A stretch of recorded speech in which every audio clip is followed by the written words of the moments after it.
ചേട്ടാ കേരള നിങ്ങളെ പുറകോട്ടിറങ്ങിയേക്കും പോലീസിന് വട്ടം നിൽക്കണ കയറി അവർ കയറി ഇടിച്ച് കണ്ടില്ലേ.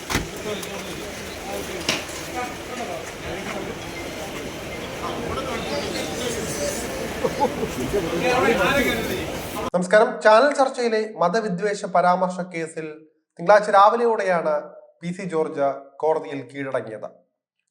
വൈകിട്ട് 6 മണി വരെ പോലീസ് കസ്റ്റഡിയിൽ വിടുകയായിരുന്നു.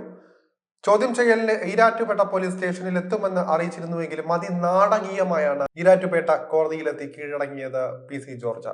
കേസിൽ ജാമ്യം ലക്ഷ്യമിട്ടാണ് മുന്നോട്ട് ഓരോ നീക്കവും PC ജോർജ് നടത്തിയത്.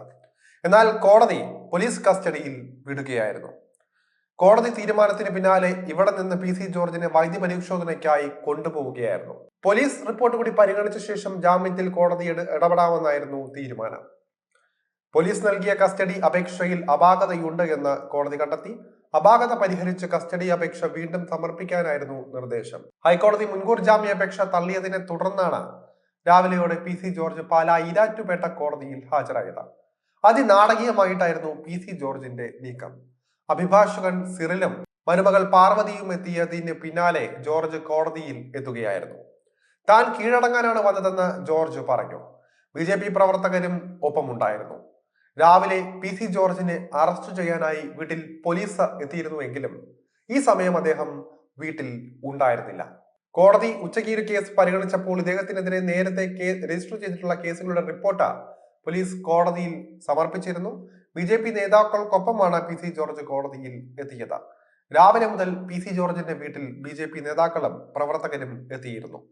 പോലീസ് നോട്ടീസ് നൽകിയതിനെ തുടർന്ന് BJP പ്രതിഷേധ പ്രകടനം ഒഴിവാക്കുകയായിരുന്നു. കഴിഞ്ഞ 2 ദിവസമായി പോലീസ് PC ജോർജിനായി അന്വേഷണം നടത്തിക്കൊണ്ടിരുന്നു.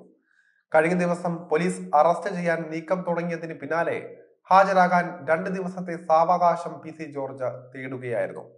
ജനുവരി 5-നാണ് ചാനൽ ചർച്ചയ്ക്കിടെ PC ജോർജ് മുസ്ലിം വിരുദ്ധ പരാമർശം നടത്തിയത്. യൂത്ത് ലീഗ് ഈരാറ്റുപേട്ട മണ്ഡലം കമ്മിറ്റിയുടെ പരാതിയിലായിരുന്നു പോലീസ് കേസ്. കോട്ടയം സെഷൻസ് കോടതിയും പിന്നീട് ഹൈക്കോടതിയും PC ജോർജിന്റെ മുൻകൂർ ജാമ്യാപേക്ഷ തള്ളുകയായിരുന്നു.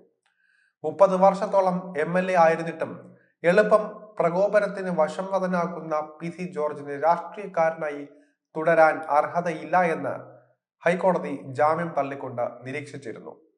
മതവിദ്വേഷ പരാമർശം ആവർത്തിക്കരുത് എന്ന കർശന ഉപാധിയോടെയാണ് സമാന സ്വഭാവമുള്ള മുൻ കേസുകളിൽ ജാമ്യം അനുവദിച്ചതെന്നും അത് ലംഘിച്ചതടക്കം കണക്കിലെടുത്താണ് മുൻകൂർ ജാമ്യം നിഷേധിക്കുന്നത് എന്നും കോടതി വ്യക്തമാക്കിയിരുന്നു. PC ജോർജ് മുമ്പ് നടത്തിയ പ്രകോപനപരമായ പരാമർശങ്ങളും ഉത്തരവിൽ ഉൾപ്പെടുത്തിയിട്ടുണ്ട്. ജാമ്യവ്യവസ്ഥ ലംഘിച്ചിട്ടും ഹർജിക്കാരന് മുൻകൂർ ജാമ്യം അനുവദിച്ചാൽ സമൂഹത്തിന് തെറ്റായ സന്ദേശമാകുമെന്നും കോടതി പറയുകയുണ്ടായി. സമുദായ സ്പർദ്ധയും വിദ്വേഷവും പടർത്തുന്ന പ്രസംഗം നടത്തിയെന്ന കേസിൽ PC ജോർജിനെ മുൻപും പോലീസ് അറസ്റ്റ് ചെയ്തിട്ടുള്ളതാണ്. എന്നാലും PC ജോർജിന്റെ രാഷ്ട്രീയ ഭാവിയെ തന്നെ ചോദ്യം ചെയ്യുന്ന തരത്തിലുള്ളൊരു കേസാണ് ഇപ്പോൾ ഉണ്ടായിരിക്കുന്നത്.